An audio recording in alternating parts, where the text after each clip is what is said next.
Yes! Alrighty, what's up everybody? Peter fucking Joseph here for video number 2 on your 2 for Sunday, February the 4th, 2024. Thank you for watching. This time on the Peter fucking Joseph YouTube wrestling channel, youtube.com/PeterJoseph. Make sure you like the video and subscribe right now to this very channel. Almost at 500 subscribers. Hopefully we'll get to that soon. We don't know when, but soon. We'll hit that milestone eventually. But like the video, subscribe to this channel, my other channels down below in my goddamn pants, otherwise known as the description box below. Share the video all over the internet. Follow me on social media, Facebook, Twitter, and Instagram. If you're real, if you're not real, then you're pretty much a douchebag and you need to get a life. Because you're going to get blocked. You don't like that? Too bad. And don't forget to hit that bell, turn on all notifications so you don't miss the next video. Because if you do, you need to get slapped like that bell right across your fucking face. Because you're SOL. And you know what that means, motherfuckers. Ha ha ha. And that's all you gotta do. Like, share, subscribe. You can leave a comment if you wish. But if you're gonna leave stupid comments, they're gonna get either deleted or they're gonna get you're gonna get blocked. So can't be respectful, then get out of here, go on somebody else's channel with your 2 subs. Or your 0 subs and your dead channel. Go fuck yourself. Get off my channel. Go do something with your life. Like get a job and get some pussy or get something. Maybe a brain. But I digress on that. And that's it. But if you're new here, and you like what you see, you like what you hear, smash that like button first, and then smash that subscribe button, and then, well, smash 3 things besides yourself. Smash the like button, stick it straight up the wahoo. Smash the subscribe button on this channel, my other channels as well. Show me love and support. And third, please smash that bell, turn on all notifications so you don't miss the next video. Because if you do, too bad for you, motherfuckers. And that's pretty much it. But if you're new here, welcome to the party, pal! We hope you enjoy the ride, and if not, you can hop off and go fuck yourself. And that's pretty much it. And, by the way, in this moment, just want to point that out. And yes, I'm a big In This Moment fan, so I rarely do not wear a lot of In This Moment stuff, so rarely. Once in a while, won't wear the hoodie or the shirts, but most of the time I'm wearing an In This Moment shirt. But it is what it is. I mean, gotta rip my favorite band, so I mean, what do you want me to do? So that's that. Big ups to In This Moment. Kick ass. And we got that. Should have been nominated for the Grammys this year, but they got shut out. Sucks. I didn't even watch the Grammys, so I could care less. I heard Sleep Token got robbed. Hey, Metallica won. Hey, Metallica won a Grammy. Yeah, for 72 seasons, because that album kicks ass. I mean, if you're gonna say, oh, why did Sleep Token get robbed because of Metallica? No. They should have won, well, Metallica won for Best Hard Rock Metal Album of the Year, so. But Sleep Token should have won for, I think, Song or New Artist of the Year, whatever they were up for. They should have won that. In This Moment should have won last year for the In-Between. They weren't, I don't even know why they weren't nominated this year, because I had a pretty much great fucking video for The Purge. I mean, almost 2.5 million views on YouTube, and they don't even get a Grammy? I guess they were ineligible for the Grammys. Maybe next year. Maybe. Depends what's going on by then next year, depending on what. I doubt that, well, they're going to be putting out Sanctify Me pretty soon, I heard. So, you never know. Maybe that gets nominated for a Grammy by next year. Who knows? Or maybe they'll put out a 3rd video. Whatever that video will be. I mean, they can put out so many videos from that album, forget it. Sanctify Me, they can put out, they can put out a video for, Army of Me by, you know, the Bjork cover. They could do that. Skyfall. I mean, so many freaking songs on that album can be an epic fucking video. That would be nominated for a Grammy. But Purge should have been nominated. Should. I mean, it still should. But the Grammys are over. So, I mean, we got the MTV Video Music Awards, but they don't care about metal that much. So, it sucks. All they care about is garbage-ass fuck Taylor Swift. Oh, she got an album coming out April 19th. Nobody fucking cares. I mean, I do in a way, but I don't. The first single on our album was going to be called Heartbreak, when she breaks up with Travis Kelce after the Chiefs lose the Super Bowl next week. Ha! Fuck the Chiefs.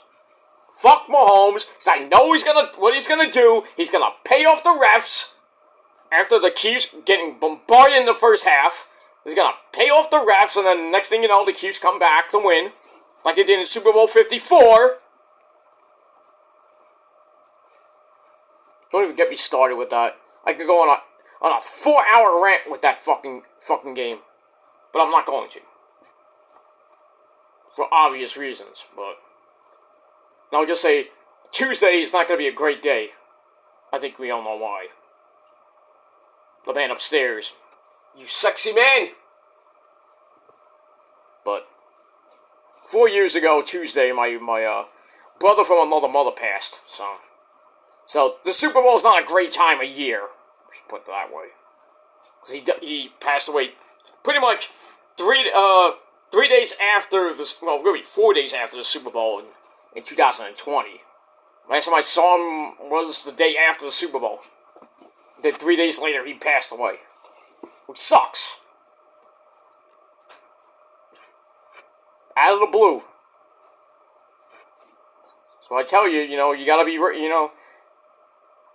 live life to 100%, live life to 90%, the other 10%, well, we don't know what that does, but anyway.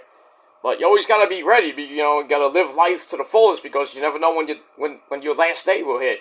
Could be today, could be tomorrow, could be next week, next year, next 10 years, next 40 years, next 50 years. Gotta be ready for it, even if you don't want to. But some people, they're waiting to die because, they're in a lot of pain, and, doctor's report saying that, never get better. Even with the grace of God, they get better. Eventually, you can be 70 years old and you have terminal cancer. Next thing you know, the doctor says you got 6 months to live. 6 months go by, you're still alive. And then you live for another 12 years.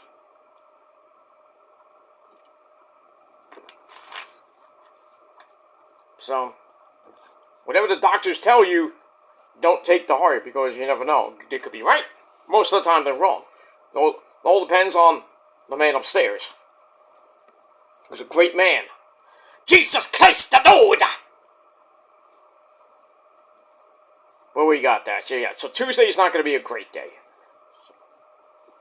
So, and I know, I don't think East is doing a freaking watch along, so I can talk to people. Maybe I'll talk to Adam Cole, baby, if he's doing the stream. But I don't know. We'll see what happens with that. Most of the day I'll be crying up a storm and praying. Besides working, of course, it'll be a hard day to get through work that day, because I'll be thinking about my brother from another mother. But I'll get through it eventually. I gotta get through it. The missus is really gotta get through it. So, and the rest of her family has to get through it. So it's not gonna be a great day. Not gonna be a good day. But we'll get through it. I'll have fun watching wrestling, in his honor. And that's pretty much it. But anyway, how's it going, my sexy people, my sexy peeps? How's it going? Forgot to mention that. What's going on, my peeps, and you other pieces of garbage? On this late Sunday night, February the 4th, 2024, or if you're not watching for someone else, February the 5th, 2024, as we start the first official week of February. We're pretty much a week away from Valentine's Day. So hopefully you got your candy. You don't want to do it the last minute. Especially if you want to get those dinner plans, with lunch or dinner plans. May or may not be able to get it depending on what restaurant you go to. If you want to go to a high-end restaurant, and they're going to be expensive. I should know. I took the missus out for Valentine's Day one year. Whoo boy. I spent with tip $225. And she wanted to go, so I'm like, I had the money, so I'm like, well, why not? I didn't want to go there, but she likes that place, so it's our usual, we went for our anniversaries there, we went to, Valentine's Day. But Valentine's Day was not a good day to go, because my meal alone cost $75 with drinks and stuff. And I only had one drink. Rosa, her meal was like, I forgot how much her meal was, but she had had a couple of drinks. And this is lunch, by the way. We didn't have dinner. We didn't need to have dinner because we were so full from lunch. We got home and we hung out a little bit and then we came home and then took a nap and then we got up, had a little snack, watched some TV, and then we had a good old drunk sex because as we all know, drunk sex is the best sex of them all. Oh, absolutely. And I know there's gonna be a lot of drunk sex next week on Valentine's Day, but just remember, wrap up that burrito. Unless you have good pull-out game, and we all know a lot of you don't. I have no problem with that, because we don't have to do that much. I try to stay safe every once in a while, but, sometimes, sometimes the missus is, freaky, she wants to go raw dog and everything, you know what I mean? And, I don't care, I really don't care, because I have good pull-out game. And I know what the fuck I'm doing, so. I could be inebriated, I could be drunk on my ass, and I still know how to pull out in two. It is what it is, but it is good. We go to town, we go rounds, too. I could be drunk off my ass, and I could go about 2-3 rounds. Oh, the ladies are getting wet in their panties now, listening to what I just said. Right, ladies? That's why all you haters, moms, and girlfriends have been sliding in my DMs lately. Too bad I ain't gonna be your papa. I'll marry your mom and you'll be gone. I'm like, disown this motherfucker. And then your girlfriends be coming to me. They won't be going back to you. Because I got the steak. You know what I mean? But I digress. We move on. But hope you have a great Valentine's Day. We'll talk about that next week. We're not gonna talk about it now. But this week I think will be the week to get the chocolate, to get the flowers. I mean, buy a box of condoms. If not, probably won't be able to use it. At least take your significant other out to a nice restaurant, to a nice lunch or a nice meal, a nice dinner. Have a couple of drinks. Don't go overboard with it, but if you want to go overboard, go overboard. But just remember, if you have the drunk sex, please wrap up that fucking burrito, because you want to have problems 9 months later. You don't even know what the fuck happened, and you don't know who you did. Ladies, be smart. There's no Maury, there's no Jerry Springer, there's no shows that do paternity tests anymore. So you're screwed! But just be safe and be well and have fun on Valentine's Day. It's your day. Not really, it's your day to wipe your boyfriend or your husband's wallet. Not this year for me, so so misses to treat me this time. Oh, yes. I gotta get ready. Knowing her, oh boy. Instead of going 3 rounds, we might go all night long. I mean, might go 10 rounds. We're gonna have a heavyweight championship fight in that bedroom. And I'm not talking Roman and Rock. By the way, fuck you fans tonight for booing the Rock and Roman when they showed them on the Titantron for the Vegas press kickoff press thing this Thursday in Vegas, booing the crap out of it. Still going on Twitter with hashtag We Want Cody, trying to hijack tonight's pay-per-view. Thank God there was nothing. 1 or 2 signs, I would have threw those fuckers out. And Cody got beat up at a house show tonight by Shinsuke Nakamura, and then tomorrow night on Raw, per Adam Pearce, we got a bull rope match. Obviously, who knows who wins, right? Obviously, we all know Cody's gonna win. Who fucking cares?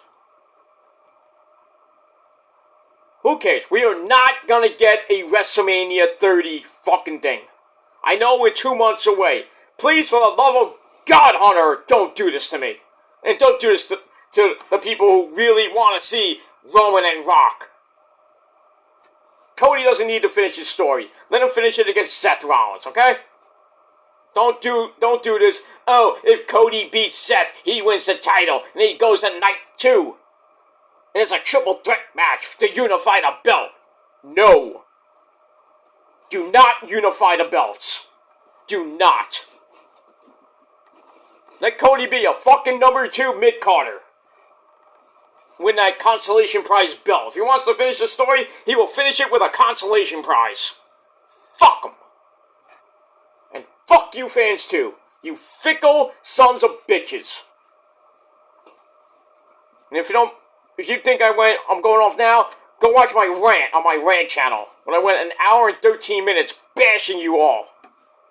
Bashing the entire internet wrestling community. Bunch of fucking marks that you are. Because you can't get what you want and you don't care. And then you call us old school guys casual fans. Fuck you!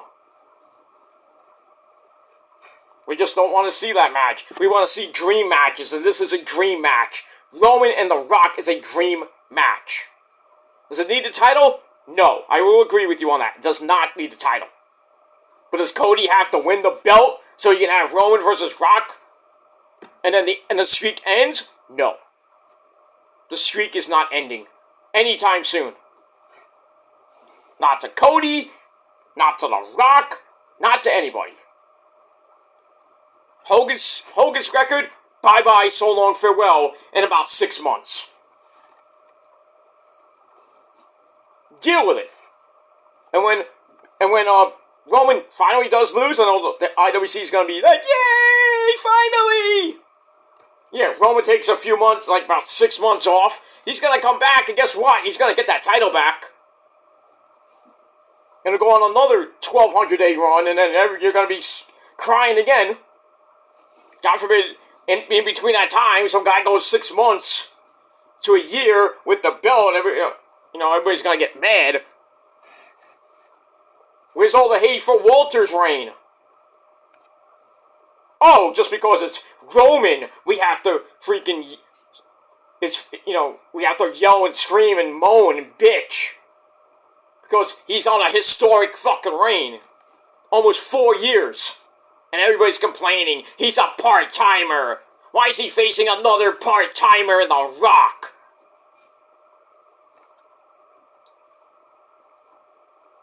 Oh, we said the same thing about Brock, right? I know, I said some things about Brock. I wanted him to lose the belt a lot, and he held it for 500 some odd days. Did I want him to lose? Yeah. Finally, he lost. Guess to who? Roman? Or no, Drew, or whoever it was. I was happy when Brock lost the belt. I'm like, oh, good, finally, we get somebody new.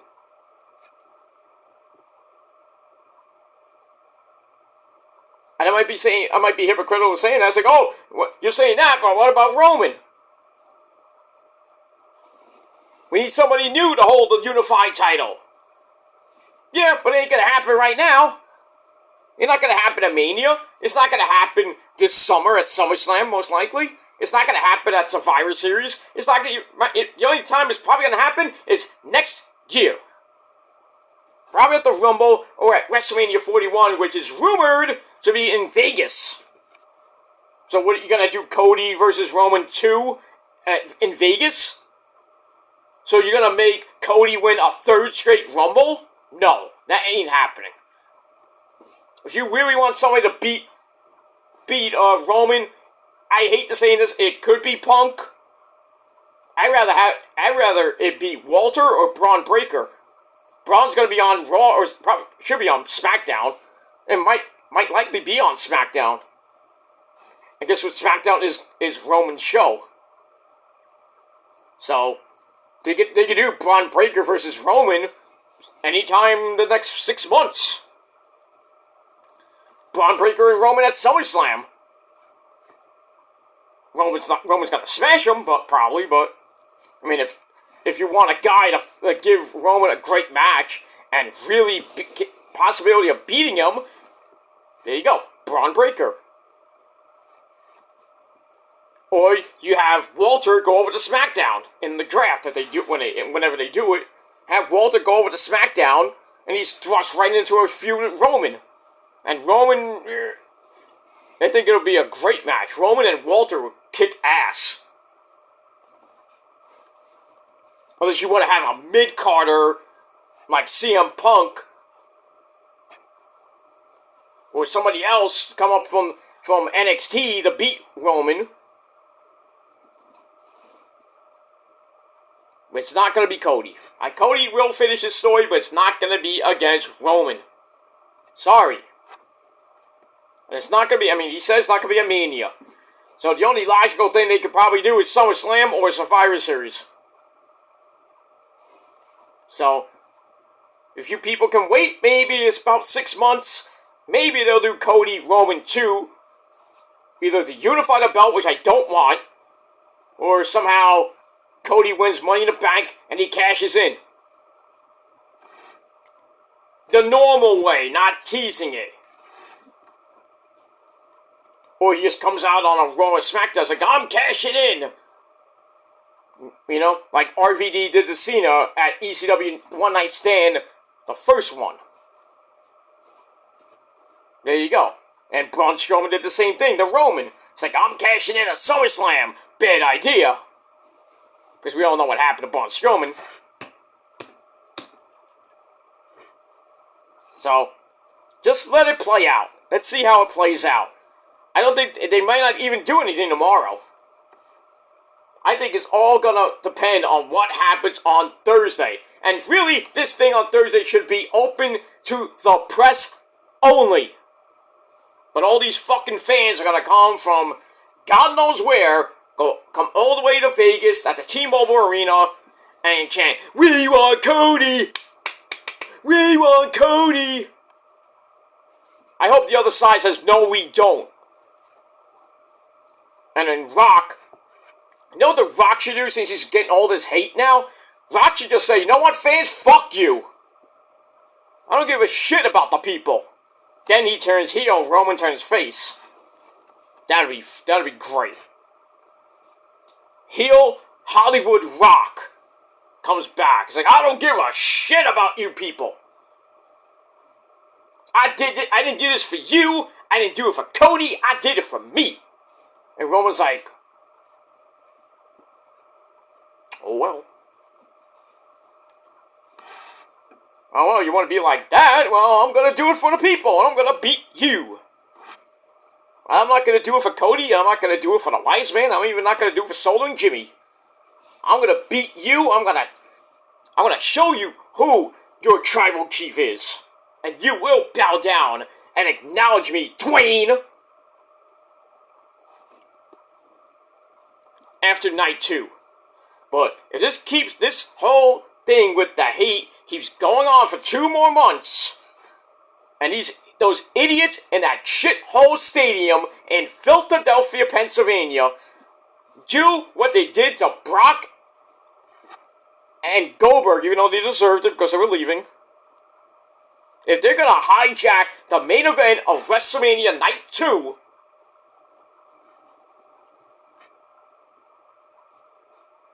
you know what I say? I say let them try to hijack it. Roman and Rock will put on an epic fucking match. The fans can boo all the hell they want. I don't give a shit. But when Roman pins Dwayne and he holds up the belt, fireworks are going off outside the stadium or inside the stadium or wherever. I'm just gonna come on video and say, now what you gonna do? You wanna keep complaining now? Keep complaining. Keep complaining. From now until WrestleMania Night 2. I know Cody hasn't announced he's facing Seth Rollins yet, but that is the plan right now. I know things can change, that's why they say call it subject to change, Mr. Gilmore. I know. Well, Mr. Joseph, but I'm Joseph now. No, Gilmore's dead. But I know, Peter, you got 60 some odd days.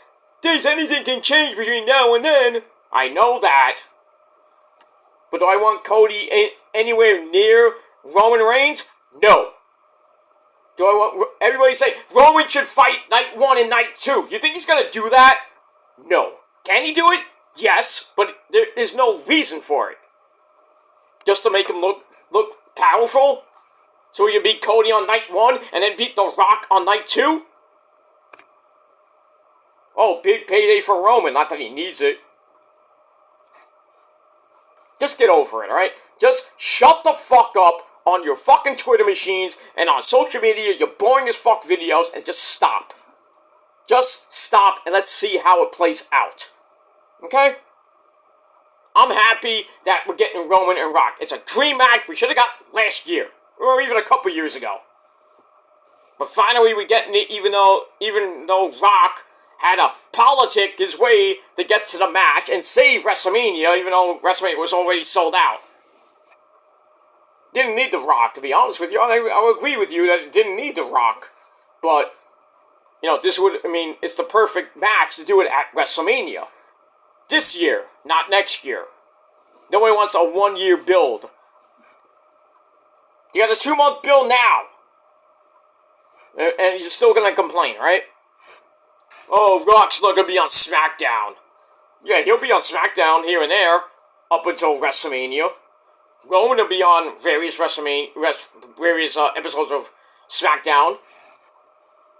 I mean, Cody's gonna be on the show Friday for whatever reason. Is he on the show on Friday then? It makes no sense unless they're doing what I think they're gonna do. And Cody's gonna somehow buy his way into the fucking show, like a Daniel Bryan would do. Don't give me that shit, Hunter. Don't give me that shit. You already pissed off the fans. Keep them pissed. Keep them pissed, Hunter. Take the heat. Take the heat. Let WWE fans revolt. I don't give a shit. Get them unsubscribe from the network. Let them not show up at Mania. I know it's already sold out, but now they're probably asking for refunds.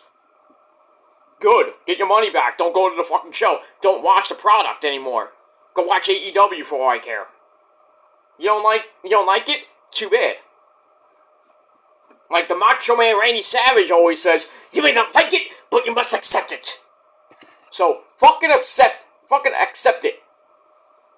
Right now. Accept the fact that we're getting Roman and Rock on Night 2. Whether it be for the title or not. But Cody is not gonna fight Roman at Mania. Period. Stop it. This whole hashtag We Want Cody movement is garbage. It's the same thing we saw with Daniel Bryan. Are we gonna get a thing from WrestleMania 30 10 years ago? Come on now.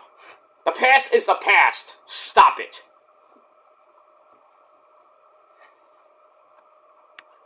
Just stop. Cody and Seth, yeah, I know it's the 4th match. Cody will probably win the belt. He's not going to win the belt. Seth is going to finally beat him and then lose to Damian Priest, because he's going to definitely cash in this time. If he doesn't, that's just wrong. Priesty will win the belt and probably transition to Drew McIntyre, because Seth's gonna drop the belt anyway at Mania. Not to Cody. He's gonna drop it to either Drew McIntyre, who's gonna win the Chamber, or he loses it to Damian Priest, because Seth's got basically on one leg, and Seth's most likely getting surgery after that.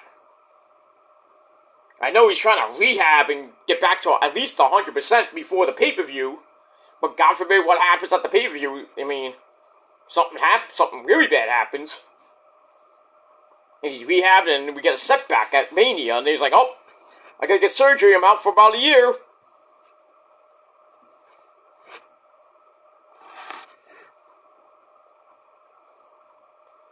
It is what it is, but if Cody does win the world title, I would have him hold it until Punk comes back by Survivor Series. Then you have Cody versus Punk for the World Heavyweight title, and Roman, he just sails on through the rest of this year, goes to year number 4 in August, beats Hogan's record, and on the road to Bob Backlund at number 2. I don't think he's going to hit that, but who knows? You never know. If any guy could go on and get at least put Bruno's record in jeopardy, Roman can. Because nobody in this modern era will get even close to Bruno Sammartino's record. Roman's got a long way to go. He's got another 4 years to go, barring a major injury. And we don't want that. So Roman has to stay healthy and physically healthy and, physically healthy. No major injuries, his leukemia hopefully doesn't come back. Because that'll be a really, really bad way to end his streak on a fluke fucking injury, or something medically happens to him. That'll suck. I don't know, all you people are gonna be like, oh, good, the reign's over, good! You fickle sons of bitches. Oh, but you said the same thing about Punk. That's different. Because Punk's a freaking egomaniac. He should have won the Rumble. He should have won. But they had to go to Cody because Punk took the fucking Future Shock DDT wrong. That's your fault, Phil. That's your fault. And now you're out 6 months. So you're not coming back till after SummerSlam.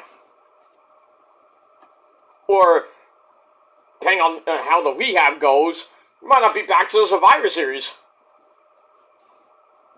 So, 1 year later, he comes back again.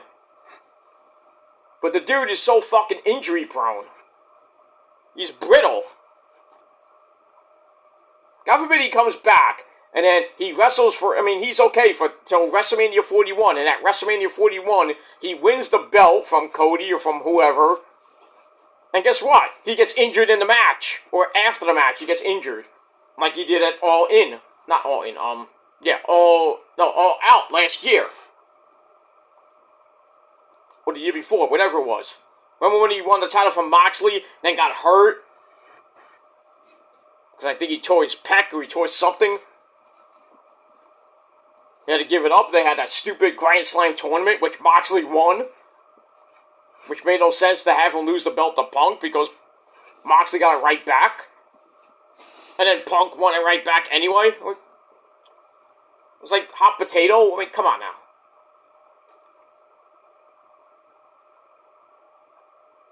But it is what it is. Just deal with what's going on right now.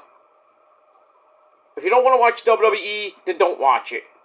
But don't go on Twitter, go on Facebook or Instagram, or even go on YouTube with your stupid fucking videos. Saying, oh, this should happen. Oh, hashtag we want Cody. And guess what? Some people are retaliating with we want Rocky.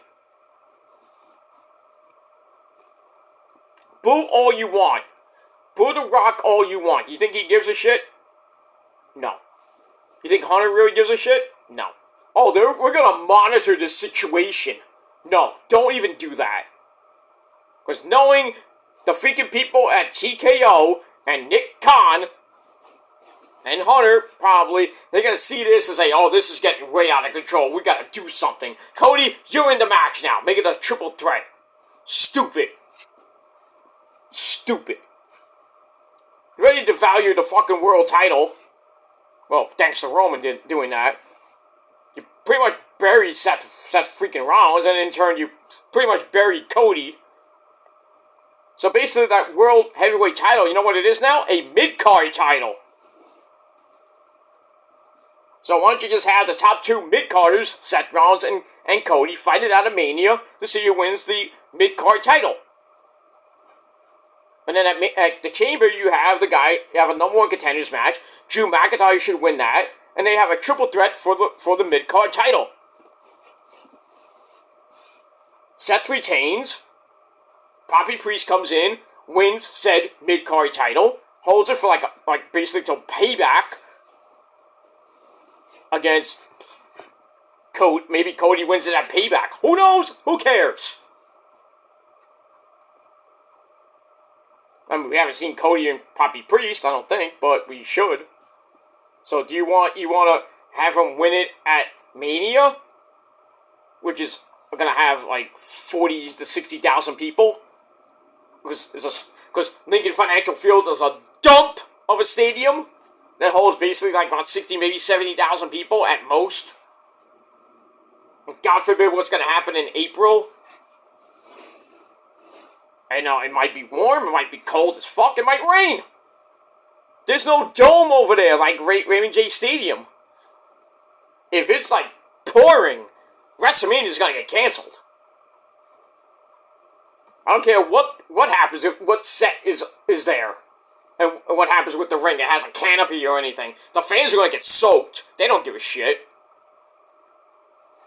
The freaking ramp is going to be all wet. So God forbid somebody's running down the ramp. Whoops! Thankfully, you didn't get that at WrestleMania 37 because there was a torrential thunderstorm right before I think it was night 1. They had to delay the start of WrestleMania because it was pouring. So you had to clean the ring. They had to clean the outside the ring, around the ring. They had to clean the ramp and the stage. And thankfully, they got both nights out of that.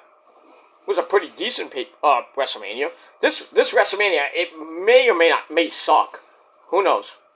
But I think Roman and Rock will be a great match. Cody and Seth could be great, but still, people are going to shit on it. What are you going to do? I can't talk about this anymore. Because it's pathetic how you fucking marks just can't deal with things. I want to see Cody beat Roman at Mania. Cody just said he doesn't want to face Roman at Mania. So how is that? Is that going to make him a hypocrite? Just because the fans want him to be there and face Roman in a triple threat? Or, God forbid, they do it night 1, Roman versus Cody night 1, and then night 2, Roman versus The Rock? Not happening. I don't want it to happen.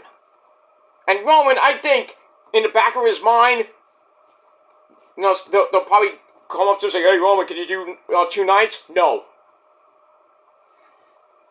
No, I'm set for this match. I don't give a shit what the people want. I'm obligated to fight and defend my title against this person. Whether it be The Rock, whether it be CM Punk, whether it be whoever it is. I don't give a shit if the fucking card is changed. I'm fighting The Rock, and that's it. and I'm going to smash him. I'm going to send him back to Hollywood, a broken piece of crap that he is. And I'm going to keep going on my historic reign. And I say when I lose the title. You want to talk about politicking? If I was Roman Reigns, I would politic to death to freaking go through the rest of this year as the champ. And then, in January, before the Royal Rumble, we have another meeting. It's like, hey, you know, we really want you to lose the belt. Then Roman would say, you know what? Yeah, maybe it's time. But I have a feeling Roman has a target date and a target number for how many days he's going to hold that title. And you know what that date is? 2,000. I could be wrong, but I'm saying 2,000 days as champ. Now, I don't know what Bob Backlund's record is. It's somewhere around 2,000. Maybe a little bit more than 2,000. But I think Roman can definitely get to 2,000. He's at 1,250, almost 1,260 right now. By the time he hits WrestleMania, it'll be 1,300. And Hogan's record is 1,450, somewhere around there. It's over 14, I know it's over 1,400 days. Roman should get to at least 1,500. At least 1,500 days. We could be right before the Survivor Series. So it might go a little over 1,500 days. But if you want to end it at 1,500, that's up to Roman. But if I was booking it, I would have Roman go 2,000 days, then say, you know, Roman, you know, we just don't think, you know, you're the guy to beat Bruno. If Roman just says, you know what, you're right. I want to go on vacation, take a year off. I'll drop the belt to whatever schmuck, you know, you throw at me. Would it be Orton? If he's still there? AJ, Eli Drake, Drew McIntyre, but not Cody Rhodes. Let me lose it to like an up-and-comer like Braun Breaker or Carmelo Hayes. Or maybe Trick Williams. Maybe Ilya Dragunov. Maybe Obafemi. Who knows?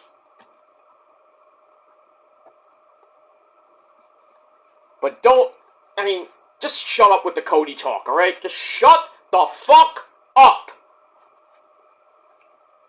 For the love of all that is holy. I just can't stand these fucking these so-called wrestling fans. You're marks. Oh, but Peter, you are mark too. No, I am a fan. The only time I'm a mark is for Asuka, Kairi, and Io, and maybe Adam Cole, baby. That's it. That's it. There's only a few select people I will be a mark for. Roman, Undertaker, DDP, Asuka, Kairi, and Io. Everybody else, not really a mark for. So you can call me a mark, but I'm an honest mark. But I'm a fan at heart. And I think everybody else is a fan at heart. We're all fans of the sport of professional wrestling. It's not sports entertainment. It's a sport.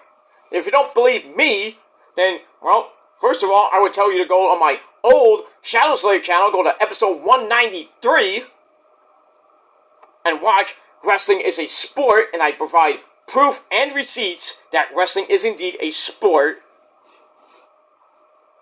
Or you can just go and watch Shane Douglas' promo when he won the NWA title way back when the NWA was really ECWA, and then became Extreme Championship Wrestling after Shane Douglas threw down the NWA title and made it the ECW title.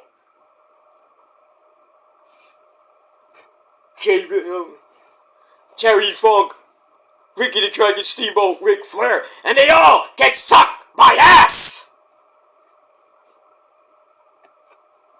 Because I have the title that I will hold in the sport of professional wrestling. So if you don't believe me, you better believe Shane fucking Douglas. Right, Shane? That's right, and if they don't like it, they can suck my ass! Okay, calm down. Calm down. It's on the franchise! Okay, calm down, Shane. You don't believe me? You have to believe Shane Douglas, because he will tell you himself that wrestling is a sport. Even Hunter will tell you wrestling's a sport. Oh, I love the business. Sport is a business too, by the way, not entertainment. Baseball is a sport. It's a business too. Hockey, basketball, college basketball. Even though it's not a business per se, because nobody's getting paid there. Football, hockey, even the Pro Boulders Tour. That's a sport. That's real sports. Wrestling is a sport. It's made to entertain you on TV, but it's not sports entertainment. It's a sport. Okay, what anybody says. I'm not even going to debate it, because there's no debating about wrestling being a sport. There's no debate. You can cry and do video responses to me. I'm not even going to entertain it, because it's going to be the same bullshit. Oh, it's sports entertainment because Vince McMahon said it was. If Vince McMahon... Okay, minus the sex scandal stuff. If Vince McMahon came out and said that wrestling is sports entertainment, would you actually really believe him? Well, you were like a 12-year-old schmuck. Like, oh yeah, this is sports entertainment, this is great. Yeah, but then your grandpa was like, oh, back in my day, there was a guy named Gorgeous George who came out with the robes, and he was the first guy to have music. He didn't have to come out and entertain people on TV. He just came out there and did his job. Because wrestling is a sport, not collegiate wrestling, in high school or college. That's a sport, per se. That's college sports. But that's collegiate wrestling. I'm talking about professional wrestling is a sport. It's not entertainment. It's like Miller Lite. Tastes great, less filling. It's the same fucking beer. Whether you like it or not. I like it because it tastes great. It's less filling. Tastes great, less filling. Who fucking cares? It's the same fucking beer. It's like Bud Light and Budweiser. Oh, one's light beer, one is Budweiser. It's the same fucking beer. Just has a little bit, light beer, like this much alcohol. It's the same fucking beer from the same fucking company. Oh, they made Bud Ice. Bud Ice is still Budweiser, but it has less stuff in it. It's the same beer, with just a little bitty kick. Tastes the same, pretty much. Tastes the same. I tried Bud Ice, I tried Bud Light, and I tried Budweiser. The same fucking thing. It's like Corona. Any beer, any alcohol, basically tastes the same. I don't care if they say, oh, this is light beer. Yeah, it might have a little bit less alcohol. It's the same. Might be a little bit different taste, but still, it's the same fucking shit. Like wrestling. Wrestling is a sport. It may entertain you, but to schmucks like that are 12 to 24 years old, but us old people, that lived in the old school days, because as we all know, old school is cool. We grew up on Hulk Hogan. Me being 47 years old, I grew up way before Hogan. I grew up in the AWA days, my friends. The WCCW days. And the early days of the NWA. I didn't know about Hogan and the WWE until I saw Hogan before WrestleMania 1. When he won the title from the Iron Sheik, Baba! Fuck Hulk Hogan in the Awesome Mickey Mumble. Okay, Sheiky baby, calm down. Fuck the Hulk Hogan! Okay. I wasn't a fan of WWE until pretty much WrestleMania 1, where I went to WrestleMania 1. And then I was hooked. Hogan, oh shit, this guy's great. Then I saw Macho Man Randy Savage. Ooh, yeah!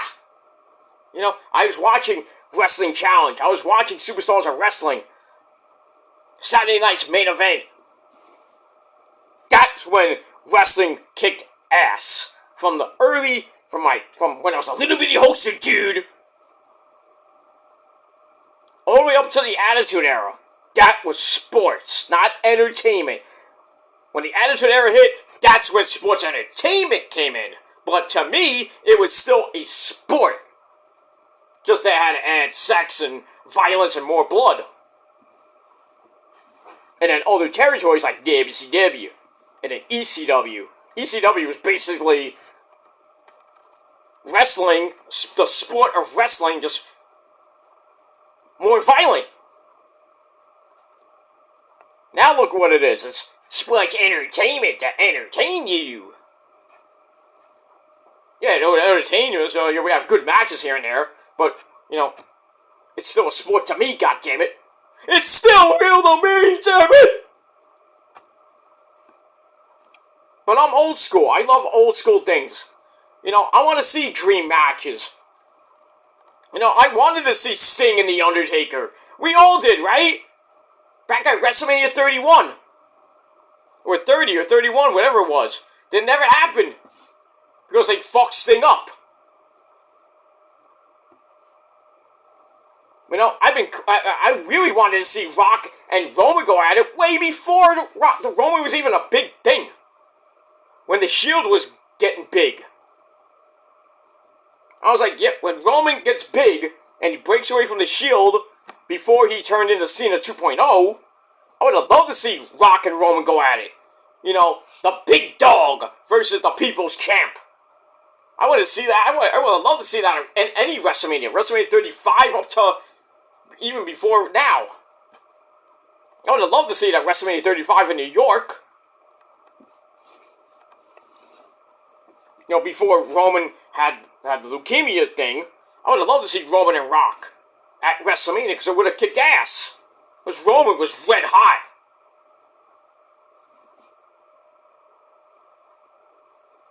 Not that he's red hot now. He's like molten lava hot now. Nuclear hot. I was hoping we'd get it last year, but Rock's stupid schedule couldn't do it. We had to throw Cody in. And we all wanted it to happen this year. It was pretty much set in stone. But then, you know, they had the thing with, Rock's schedule, we might not be able to do it at WrestleMania because The Rock with the stupid UFL. Fuck the UFL. And fuck his stupid movies. Not that he was doing a movie. But his schedule, you know, might have conflicted with WrestleMania. Because the start of the UFL, I think sometime in April anyway. Or March or April, who cares? I mean, Rock didn't really have to save WrestleMania. He really didn't have to. But he just felt that Roman was a way better match than having Roman Cody 2. Which wouldn't have been great. I still think Cody and Punk at night 1 would have been great. If Seth would have dropped the title, he's like, I can't fight. Because he dropped the title. Cody could have still won the Chamber. Not the Chamber. He could have won the Chamber or the Royal Rumble. And you know what happens? Punk would have won the Chamber if he didn't get hurt. They would have went to WrestleMania, Cody versus Punk for the vacant world title. We wouldn't be talking about this stupid fucking bullshit online. We want Cody. Hashtag we want Cody. Hashtag justice for Cody. Fuck this shit. Fuck it. It's stupid. Please, for the love of fucking God, shut up! And I will shut up now, because I've talked enough. And I have spoken gospel once again. Outrant that. That's all I gotta say about that. Enough about that. Alright. I talked for 55 minutes about fucking Cody Rhodes. Fuck him. And fuck all you fucking marks out there. Fuck you all. I don't care if I get nuclear heat from this. I don't give a shit. My opinion, my channel, and just guess what? My opinion matters way, way, way more than your measly garbage opinion. You might have a few brief points, but not much.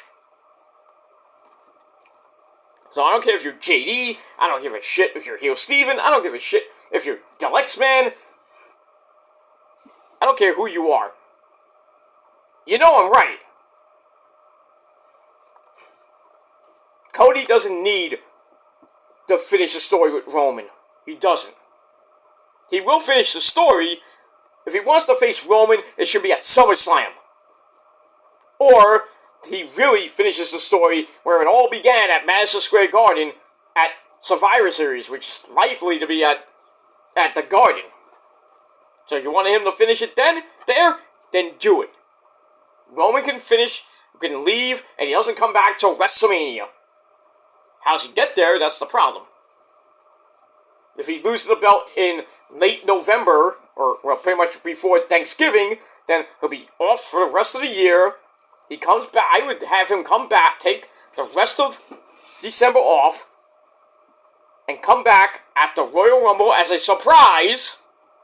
Wins the Rumble, goes on to Mania, beats Cody, get the belt back, and then he can do whatever the fuck he wants after that. Or he could just take six months to a year off. You don't see him until next WrestleMania 43. No, 42, sorry. So you can come back at WrestleMania 42, get the belt back. I know a lot of us will miss him, Issa, but, you know, we gotta move on eventually. That's what you people need to do. Move the fuck on and let's just get to Mania, right? Let's see what happens from there. But stop this fucking Justice for Cody crap. We're not doing a Daniel Bryan 2.0 here. And if we do, I don't really give a shit. Because it's stupid, and you know, Hunter and Tony Khan and the TKO dorks and even Rock himself have to bow down to you fickle ass fuck fans. You 12 to 18-year-old schmucks, and even 18 to pretty much before my age. 18 to 45. The demographic. Who has to get everything they want. Because they're the pulse here. No, you're not the booker, okay? You're not Triple H behind the scenes. You're not even the wrestlers behind the scenes. Okay? You think you can run a promotion? Then go do that. Go make your own promotion with your own wrestlers and see if you can do better than Triple H does right now. Or HBK. Or even Tony Khan, man. Or even the great man himself, Mr. Obadi-san in New Japan. Or even the dude, oh wait, there's no dude in Stardom anymore. Alright, and I'll get to that right now. So, let me get to that. I wasted way more than enough time. But, it is what it is. Alright, so, before we get to your Vengeance Day review, we got some big news that came out earlier tonight. From Stardom. Well, really Bushiroad, which kind of owns Stardom too. But anyway, Stardom founder Rossy Ogawa, no longer employed as their parent company, as the founder of Stardom. He is gone. Done. You're out of here. Because Bushiroad has kicked him out, pretty much. So in a statement, Bushiroad stated the reason was because they learned he had poached, you know what that means? He had sex with those Japanese hotties. So basically, Mr. Ogawa-san is the Japanese version of Vincent Kennedy McMahon. So, great. We got two schmucks. Vince is the big schmuck. Mr. Ogawa-san, I mean, I wouldn't blame you if I was the leader of, Stardom. Yeah, I would bang all those hot Asian chicks too. But do it respectfully. You, sir, did not. So, anyway, he poked many Stardom players and staff. Why do you think Asuka came from Stardom? Why do you think Kairi came back? Big picture. Something was going on. That's why Kairi came back to WWE. Because there was a big picture going on in Stardom. And look where we are now. Why do you think everybody else is going to be leaving Stardom pretty soon? Julia? Mina Shirakawa? Well, the only person that's staying there is Mayu Iwatani because she's the champ. And then they're doing a biopic of her, or some documentary or some shit. Everybody else, guess where they're going? AEW. Because, Tony Khan is salivating right now. And what better way to showcase the gorgeous ladies of Stardom like bringing them all into freaking Ring of Honor and bringing them into AEW. Fuck you, Hunter. I know some of them would be nice to go there, but really, I think the only logical person to probably go there is Julia, but her contract doesn't end until March. So the only show that she can actually debut at is Stand and Deliver. Assuming they sign her, which I think Hunter will. But other than that, I think people like Mina Shirakawa, she's definitely going to be coming to at least to AEW. Because I know Tony Khan right now, he is going to want to do something with Stardom. That might be the big announcement this week. It might be, I doubt it, but you never know. Tony Khan can come out and say, hey, I acquired Stardom. Now we're going to see all the ladies from Stardom on my television program getting 5 minutes of their time. I mean, you can't do that. I mean, God forbid they sign Julia. They gotta put her on for 5 minutes. Like every month? Come on now, dude. I mean, they're showcasing Deonna Purrazzo a lot. And Serena Deeb. Thank you for that, Mr. Tony Khan, man. And pretty soon, starting after Revolution, Mercedes Moné. Oh. That women's division is going to get a good kick in the ass. And you thought it was dead. No. Really, Ring of Honor's women's division should get a kick in the ass. Just saying. Just saying. I mean, Athena needs to lose that belt to somebody. It's not going to be Nyla Rose at Supercard. If they're leading up to Supercard. They have that women's TV, World TV title tournament. We don't even know, we don't have brackets yet. We don't even know when it's supposed to start. They've been talking about it since Final Battle. Final Battle was almost 2 months ago. Tony Khan. But I guess they're going to crown the champion at Supercard. I don't know. But we need a lot more women. We got Taya, Abaddon, Athena, Nyla Rose, Billy Starks, Legit Lita Hirsch, Rachel Ellering, the Renegade Twins. I mean, so many good women there. But I think they need a big, huge time star, like maybe Julia. They're not going to put Mercedes Moné down there. That'd be stupid. But I think like a Megan Bayne, who's pretty much coming into AEW, because she was doing some time in Stardom.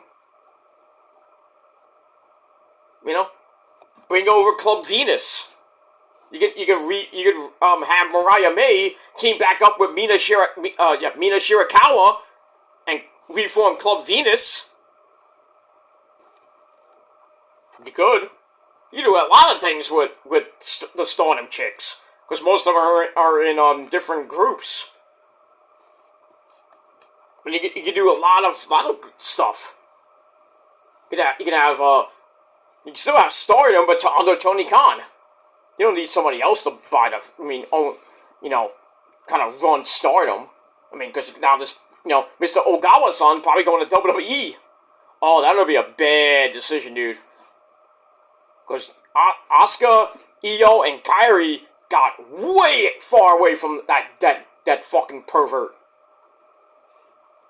But, I mean, it is what it is. Alright, let me finish this statement, and that's pretty much it. So yeah, they kicked him out. So Rossy Ogawa, the founder of Stardom, was appointed, since 2019, the company has entered into a contract with Mr. Ogawa's son, the founder of Stardom, has appointed him as an executive producer and outsourced work related to Stardom. However, we would like to inform you that we have come to know that he has poached, meaning fucked, many Stardom players and staff, and we have decided to cancel his contract. We apologize for any inconvenience this may cause you. As a company, we will continue to aim for the further development of Stardom. The players and staff will continue to work together to deliver excitement to the fans in Japan and sometimes here in the States. So we will continue to receive the same compliments as before, and I am very fortunate. And that is from Bushiroad, in a translated statement from Japanese. Release didn't go into any further allegations, but Mr. Ogawa-san posted on Twitter earlier tonight that he was told about his firing after Stardom's Saturday night event, which was tonight, and that the truth of the matter may be told someday, and that he is, quote, worried about the players right now, so he's worried about the women. Yeah, you're so worried about the women you banged, right? But not worried about people like Asuka, Kairi, and Io. I get it. Alright, so he thanked, the company thanked Ogawa on X 10 hours prior to this, and then the company later announced on X that wrestlers and staff were told about his firing after the event. He's 66 years old, founded Stardom in 2010, selling the company to Bushiroad, guess who owns that? New Japan. Bushiroad owns New Japan. In 2019, by the way. So that's why Mr. Obari's son's gone. Now, Mr. Tanahashi's son now runs New Japan. So, Brian Alvarez posted on X that, quote, the Stardom story is way bigger than just Rossy leaving, and that he and Meltzer will have more about this on Wrestling Observer Radio, if you want to listen to that podcast. Like I said, Tony Khan was happy with the news, saying he put up on Twitter, "Bye, Rossy," with a little gif from Curb Your Enthusiasm with the big goodbye. Tony Khan is salivating right now.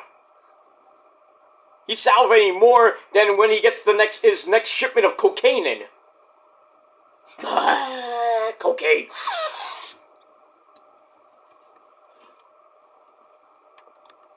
Man, but this is some, very shocking news if you follow Stardom like I do.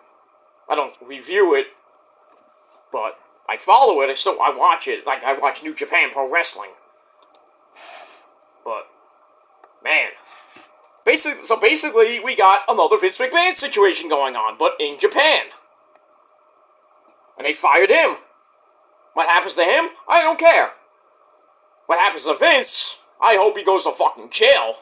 Along with Laurinaitis and everybody else. Brock is getting basically ripped apart. He's not coming back to WWE. They're getting rid of his merchandise. They're kicking him off 2K24. Same thing with Vince. So, pretty much, they erased Vince. They basically Chris Benoit his ass. I wouldn't be surprised if they do that to Brock. That'll really suck. But, yeah, pretty much Brock Lesnar is fucked right now. And so is Vince McMahon, because I know a lot I know for a fact that a lot of women that worked under him probably got the same treatment. And all the women with the hush money situation, I think they're gonna start coming out of the woodwork. We're gonna get a humongous trial for Vince McMahon. And he's going to jail. And he's gonna croak in jail. He's 77, 78 years old. Pretty much, he's on his, I don't know how long he may live, but I'm not gonna wish death on the guy, but he's pretty much done. If he goes to jail, he's basically gonna die in jail. Unless he I don't know what would happen. If he somehow can get, he gets accused, and he doesn't serve jail time, which he should, but then what are you gonna do with him? You're gonna put him in a hospice? Where he belongs, because he's out of his gourd. And I don't even know if that story I even heard from last year from, a certain guy that really, I can't really take seriously. He's Prince Idol. Even though Shane Strickland, who is his cousin, when he was working in NXT, told the story that Vince has dementia, which I don't know if it was true or not. It may be true, but I took that with a grain of salt. So, but yeah, something's wrong. Something is really wrong with Vince McMahon. That we're hearing all these allegations of sex trafficking, and then he's urinating, he's shitting on this woman. I'm like, what the fuck? And then he's passing all these women around on Laurinaitis and different wrestlers, and then making these women, perform sex acts on Laurinaitis or him, and then basically raping them. Sexually abusing them, and then telling them, they're like, giving out dildos and naming them after wrestlers, like, this is The Undertaker, Like, what kind of man are you, Vince McMahon, John Laurinaitis? You're supposed to run a billion-dollar company, a multi-million-dollar, almost a billion-dollar company, and you have all these women that are receptionists or whatever the fuck they do, and you're treating them like that? That just shows you that you have a big fucking ego, and you have way too much power. It's like Gordon in Wall Street. Greed is good. No, not always.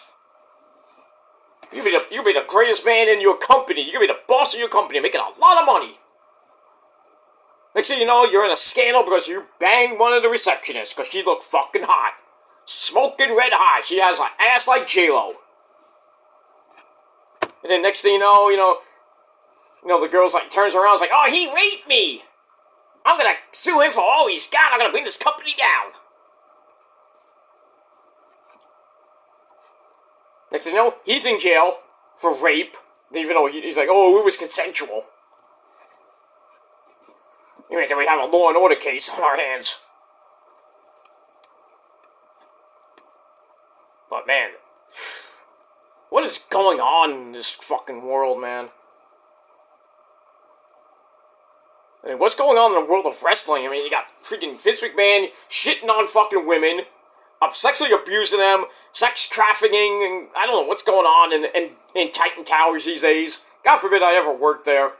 I would not want to work there if I had to find out that shit was going on, or Vince McMahon came out to me and said, hey, you gotta do this chick, I'm gonna fire you. I'm like, oh, you better fire me, because I'm not doing this chick. Just to please you? Fuck you.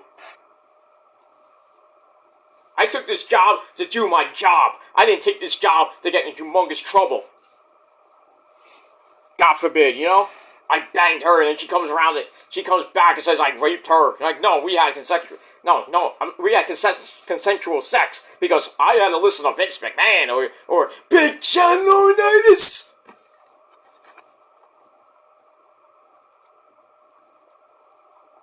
I'm not gonna do that shit. Fuck you. I'm not gonna bang anybody in my job. If I see somebody in my job that's really hot and I'm single, maybe, so you want to go out? They're willing to go out with me, and then we date for a while and see how it goes. But we keep it professional. Unless we want to take it to that next level. Fortunately, I never had that problem when I worked in my entire life. I mean, yeah, I had some coworkers that were hot, but did I ever pursue anything like that? No, because I knew better.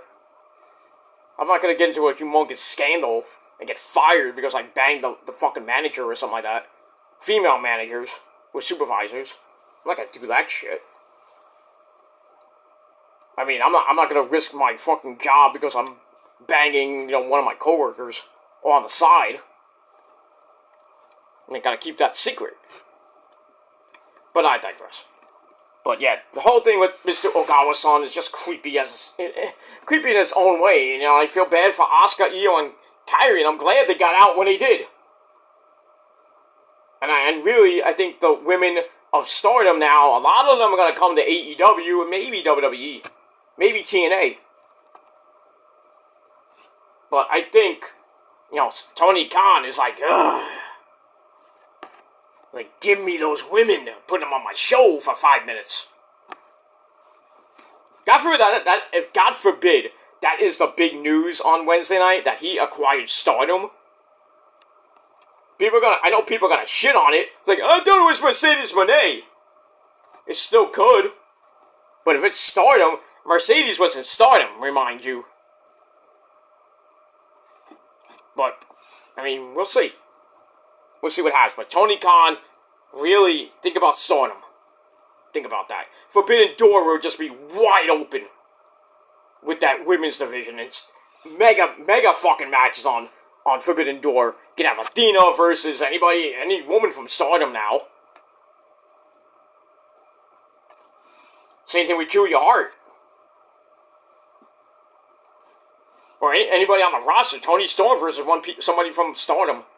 Deanna Praza versus somebody from Stardom. It's gonna be insane. So this whole year of wrestling has just gone insane right now.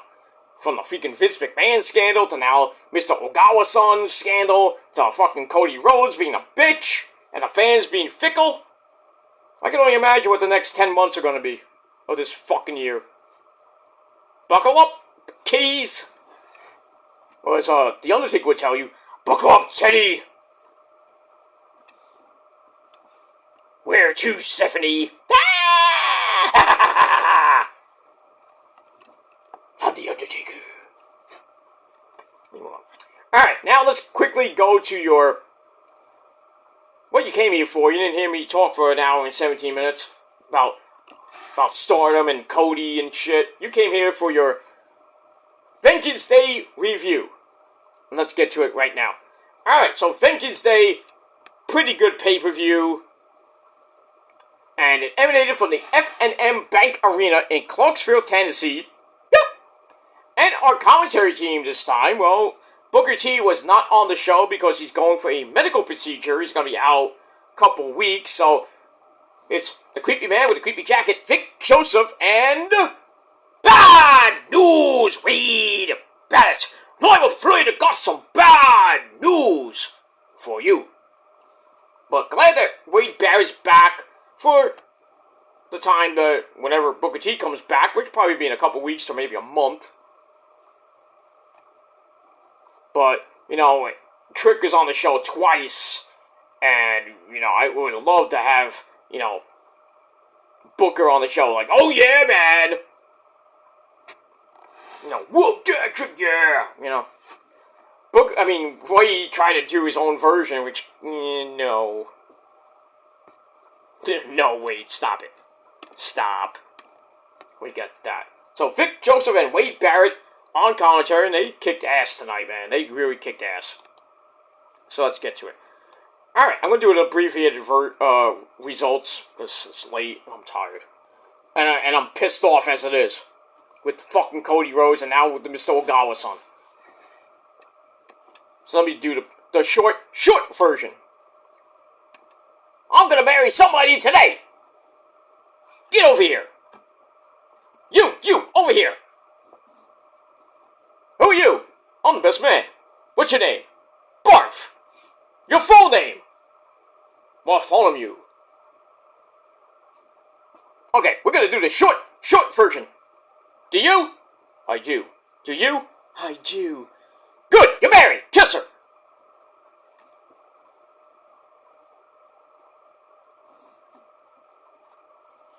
Ah, good old Spaceballs. Spaceballs! If you haven't seen Spaceballs, I might have to come to your house and slap you. Seriously. I'll buy the DVD for you. You give me the money, I'll buy the DVD for you. And then when I get the DVD, I go to your house, slap you the fuck around and make you watch that film. Because it's a classic. I got the bleeps, creeps, and the creep. Raspberry. There's only one man who would dare raspberry me. Lone Star! I'm a Mog. Half man, half dog. I'm my own best friend. May the Swatch be with you. Okay. I see your choices. Okay, I'm not gonna go through every fucking line. It's a great movie, though. It's a timeless classic. You laugh, you cry. It's the feel-good movie of the year. There you go. Alright, so we open up Vengeance Day with a video, opening video, looking at Valentine's Day, which is next week. But apparently, we prefer Vengeance. Alright, then we get the usual preview of the matches for tonight. And then we see Vic Joseph and Bad News Wade Barrett ringside with the Dusty Rhodes American Dream, baby. A cup. We have that. We talk about that and the other matches and everything. Then we go to our first match of the night, the finals of the Men's Dusty Rhodes Cup. We got the Wolf Dogs, Braun Breaker, and Baron Strowman Corbin. This is Taylor Jack Sparrow. So they both come out on motorcycles. Nice. Nice touch. We were trying to beat The Undertaker. Stop it. So they take on the team of Trick and Melo. About to whoop that Trick. You know, everything. This match was pretty damn good. We didn't know if Trick and Melo could even coexist. Can they coexist? But we get that. Great match. Even Baron Corbin, holy crap. Dude. You are insane. Doing a suicide dive and then Braun Breaker does a freaking tope suicida? What? I was like, holy crap. That was great. Lots of near falls near the end. But we do get near the end. Breaker launches Corbin over the top rope, like I said, with that suicide dive on both of them. The crowd was going nuts. And then Hayes comes back to for the save on the inside of the ring. Corbin hits deep 6 on Trick for a near fall. Breaker then hits a big flippy dippity-doo, like I said, on the floor. Onto both of them. They get back in. Trick crotches Corbin on top. And then Hayes drops Breaker off the top. Goes for nothing but the bottom of the net. It gets broken up. And Carmelo kind of rolls through. And looks like Braun Breaker was going to spear Trick. But Melo got in the way and he took the bullet for the team. But really, he got speared in half. Trick was on the floor. But he couldn't break up the pin. And your winners and new Dusty Rhodes Cup winners, the Wolf Dogs, Braun Breaker, and Baron Strowman Corbin. 14.5-minute match. Very good match. 3.5 out of 5 stars. And that's it. So, Braun Breaker and Baron Corbin get a tag title shot in the future, Conan. So that was pretty damn good. And that would lead us to the main event. Ilya and Trick. Will Melo turn? We'll see. We get that. Alright, after that, we get a recap of Roxy challenging for the women's title with Lyra Valkyria. She won the title, then really never lost it because she had that thing where she collapsed in the ring. She had what did she have? Dehydration or something. I think she had something weird. She had to drop the title, and then had to fight her way back to get a title shot. She got that a couple weeks ago, winning the Battle Royal / Fatal 4-Way match. So then we see her say that she's not the same old girl that we knew and loved before. She's coming to get her title back, and Lyra's like, not gonna be that easy. I thought it was going to be the second match of the night, but we get that a little bit later. So we got that first. So I get that 2.5 out of 5 stars. Then, match number 2, no disqualification match. Big, beefy men slapping meat in this ring. Dominic Dijak taking on the creepy man, Joe Gacy. This was barbaric. Brutal. They pulled out nightsticks to start, even though Gacy with a metal version of the nightstick. Dijak thinks he's Big Boss Man 2.0 with the nightstick. And then they bring out a whole bunch of weapons, chairs were used. Gacy gets like a freaking milk crate. He pulls out a table, fans like, yay, tables! And then he pulls out a freaking milk crate, and inside the milk crate was toy soldiers and Legos, and he starts dumping them on the table. I'm like, you crazy fuck. Going back to CZW days, eh? So Dijak puts a trash can over Gacy, crushes him, and Gacy just starts getting up like the Undertaker. And I'm like, dude. And then Dijak goes to the top. Gacy pushes him, launches him off the top rope to the table with the Legos and the toy soldiers. That was nuts. And then Gacy gets a little bit creative. And there was like 4 big things of duct tape. And he duct tapes Dijak's eyes. Damn. I was having flashbacks to a Scorpions fucking record when the one of the guitarists had forks in his eyes, which was used in a video for "There's No One Like You." Yeah. That great song by the Scorpions. Great album, by the way, too. I forgot the name of it, though. That's a good album with the guitarist with the freaking forks in his eyes. It was crazy. It was, like, sick. I was, like, having visions of that. I was like, what the fuck? So Gacy does that, and somehow Dijak hits, his Feast Your Eyes with the duct tape around his eyes still. I'm like, how do you do that? Crazy. And then Gacy covered him. In a clever moment, referee removes the tape. Gacy comes back with a DDT. Then a topmost splash onto Dijak, onto a chair, gets a near fall. He goes for the handspring Lariato, the upside down he calls that. But Dijak, like, cracks him right in the ribs with a nightstick. Then he picks Gacy up, hits Feast Your Eyes, 1, 2, 3 in 12 minutes. Dijak gets the win. And a brutal match. I gave it 3.25 out of 5 stars. And then, after the match, Dijak standing over Gacy, and Gacy's smiling. Like he's the Joker, or Bray Wyatt-esque, like, this is creepy. I'm like, damn, this is creepy. But I have a feeling, like, freaking Gacy's, like, channeling his CCW days. Even his theme was kind of weird. He came out with, like, he's laughed, like, hey, then it goes into his actual Schism theme. I was like, wait a minute, that sounded familiar. At the start, it was like, wait, is this? That's a CCW theme? Obviously not. But yeah, so Dijak wins this war that I think is not going to end.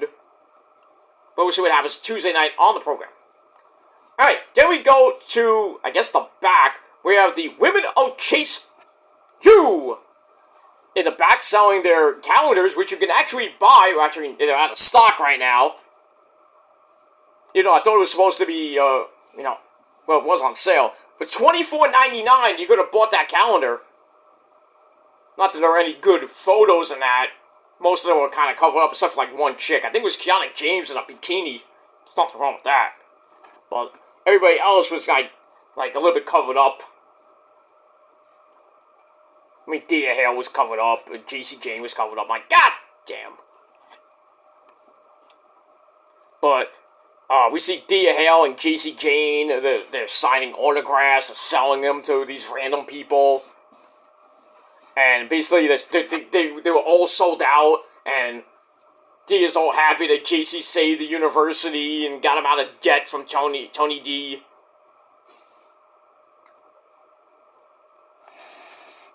Even though Dia's like, oh, you know, and JC's like, oh, you know, these calendars are gonna be on sale tomorrow, and then you go on WWEshop.com, they're all gone!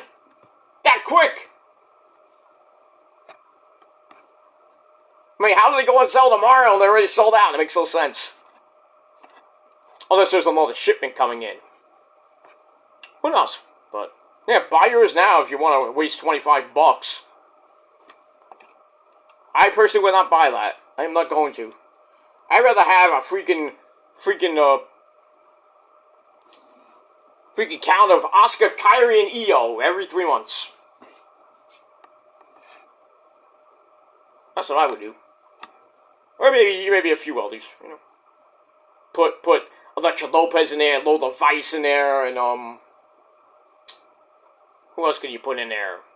Jade, Cargill, Selena Vega.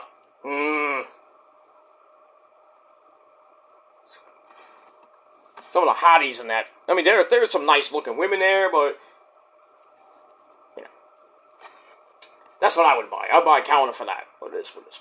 We move on. All right, so Chase U is, I guess, back in business, sort of. I don't know what's gonna happen, but we'll see. All right. Oh, by the way, we saw Riley Osborne. You know, Dia Hale's kind of boyfriend. He comes up to her and asks her out on a Valentine's date.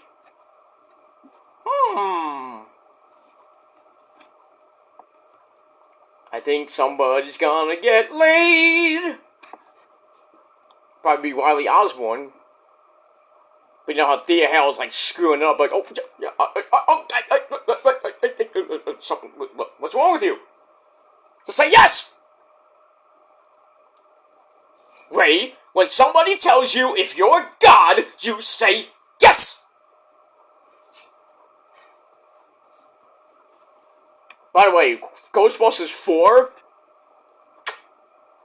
Woo, that looks good. I might actually want to see that this whenever it comes out. And we move on with that. Alright, let's quickly get to the rest of the show. We get a recap of OTM, you know, Reggie's group, with the week with Gangsters and Jada Parker, taking on my cousin Tony D. He's sleeping right now, I'm not going to bring him in. Tony D, Stax, and Rizzo, Adriana Rizzo, that 6-person intergender tag.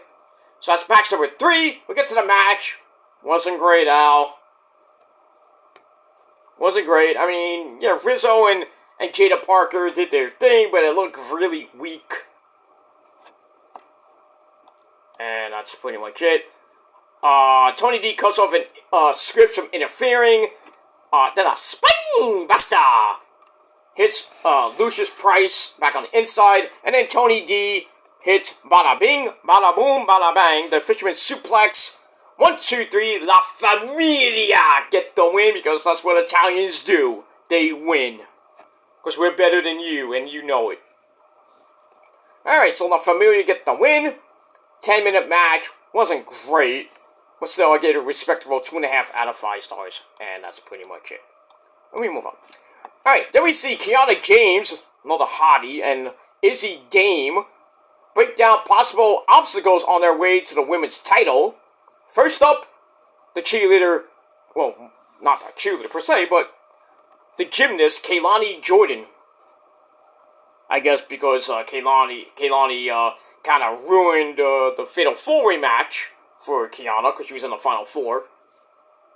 Alright, we'll see what happens with that. I think we get that match on Tuesday night. Move on. Alright, then we hear from Lyra Valkyria, the lassie from Ireland, the women's champion, saying she needs to beat Roxy. Okay. Alright, so then we go to match number 4 for the women's title. Roxy taking on Lyra Valkyria. And there's 2 parts to this. we get to the first part. They go back and forth. Lyra knocks Roxy to the apron, gets caught with pop rocks, but then Lola Vice! Oh yes! The hottie with that ass! The NXT breakout winner, she comes out, and then Tatum Paxley tries to stop her, doesn't work. Creepy chick, Daphne 2.0, tries to stop it. Lola kicks her right in the head with that wicked spin kick of hers, knocked her the fuck out. Then she goes to the referee, like, I'm cashing in! So I'm like, now? Okay. So we got a triple threat match out of that, and it actually wasn't a tease. She actually cashed in, and this made the match totally better. And they go back and forth. Lola had the match won. Actually, Roxy had the match won. And then Lola hit, I think, Roxy hit Pop Rocks on Lyra. And then Tatum Paxley broke that up. And then Lola, I forgot where Lola went.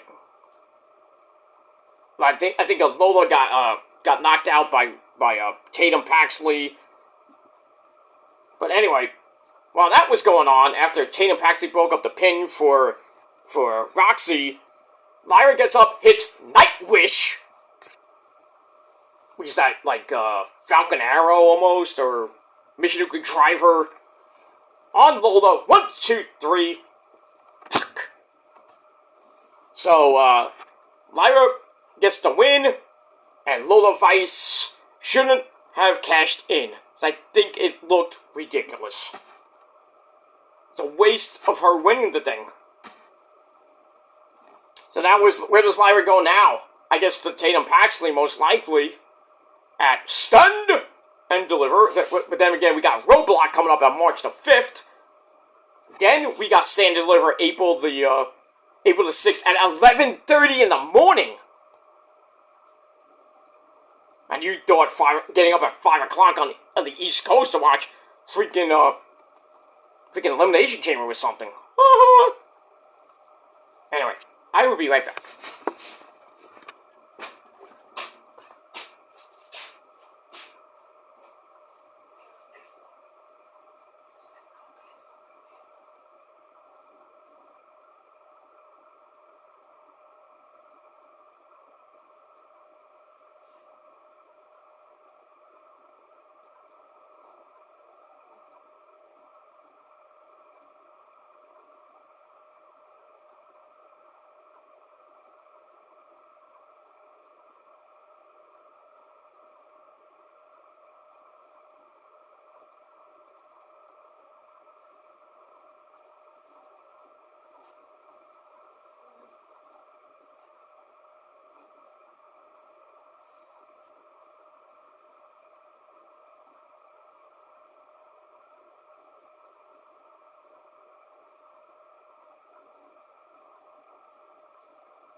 Did you miss me? I'm back. Sorry about that. I had to crop a Wheel of Yuta, if you know what I mean. So I couldn't stop the video because I would have to do this all over again. But I'm not gonna do that. So I let it go. So anyway, after I took a number 2, Lyra Valkyria retains the women's title over Lola Vice and Roxy. 13.5-minute match. overall. It was a 13.5-minute match, but pretty damn good. Not great, but I gave it 3.25 out of 5 stars, and that's it. So, Lyra gets the win, and then later on we see Roxy and Lola Vice beating the crap out of each other in the back, and security had to break it up. So I guess Roxy and Lola will start a feud. Maybe be #1 contender, I don't know. We'll see what happens with that, but it just made Lola, I mean, her big win in the tournament. I thought she was going to cash in maybe at Stand and Deliver. Nope. She should have done it when Lyra was basically knocked out or something like that. But it felt like she cashed in. I mean, it looked good because the second part of the match was great. But still, I would have just cashed in at a different time, not now. But, I mean, we'll see what happens with that. Now Lyra's pretty much, well, who's next? I guess we'll find out this Tuesday on the program as we are rolling on to our next event, which is Roadblock on March the 5th, which is a Tuesday night. So it's going to be a Tuesday night event. And then the next pay-per-view is Stand and Deliver, April the 6th. And then the next one after that will be NXT Battleground from Savannah, Georgia on Memorial Day weekend, Sunday, May the 26th. So there you go. Back-to-back NXT pay-per-views coming up. That's good. And we move on. Alright, after that, like I said, the whole Riley Osborne asking Thea Hale out on a Valentine's date. Even though JC Gaines like, you really fucked up that acceptance speech. Do I have to do everything for you? And we move on. Alright, match number 5 for the North American title. The Big Man. My boy, the Nigerian Prince. He's better than Prince Nana. Sorry, Prince Nana. I love you, but, you know. But the Big Man, Oba Femi, in a rematch with Dragon Lee. Pretty decent match. Dragon Lee with some flippy-dippity-doos, knocked him in a crucifix, and like some type of weird submission, and Oba Femi had to go to the ropes and bite down on the ropes to break it up. I thought that was crazy. And then you go to the outside. Dragon Lee gets sent onto the announcer's table.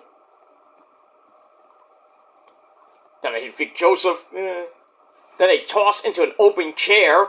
Ow! They go back in. Dragon Lee reverses a powerbomb into a Hurricane Rana for a near fall. Then Oba Femi gets right back up with a Lariato, turning him 360. Then he picks him up, hits that big-time pop-up powerbomb Kevin Steen style. 1, 2, 3 in basically 11 minutes. Mr. Oba Femi retains the North American title. Smash Dragon Lee. And there you go. We move on with that. Alright, so I give the match 3.25 out of 5 stars. And that's pretty much it. Alright, after that, we go back once again to Chase U's calendar sales. And we see Lexus King, Brian Pillman Jr., try to get with Thea Hale. And then Riley Osborne comes in and says, "Hey, that's my girl!" And then they start fighting. That's it. And then I think we're going to get a match on Tuesday night. Don't really give two shits about that. And we move on.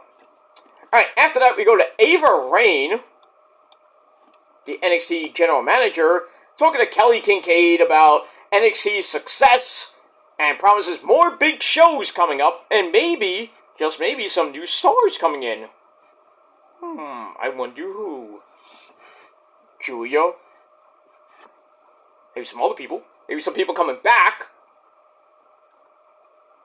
Maybe, or coming down from the main roster, like maybe Sheamus.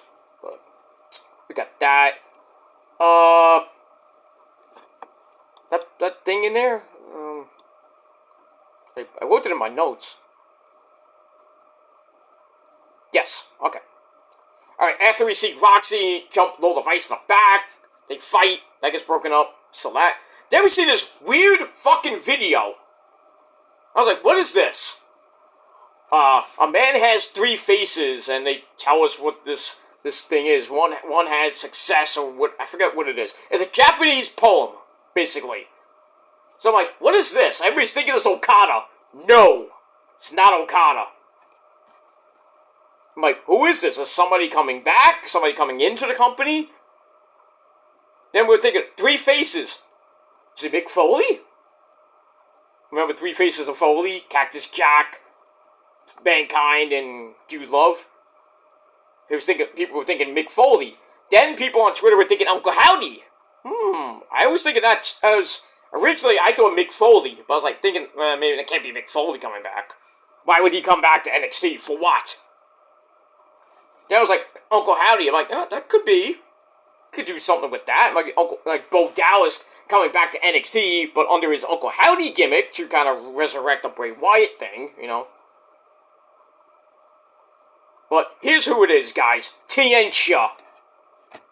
It's Wendy Choo Choo coming back as Mei Ying, and then they're going to bring in Boa and Dante Chen. That's what the 3 faces are. Dante Chen is 1. Boa is 2. Wendy Choo Choo, or Mei Ying, coming back as number 3. So Tiencha is probably going to be these 3 faces, most likely. It couldn't be anybody else. Like, who else would it be? But then again, like, what happens to Xia Li? Who cares? Well, maybe Xia Li is the 3rd person. You know, they bring her back to NXT, and then, in turn, Mei Ying would come back. They reform Tiencha, probably ruin him again. It worked the first time, right?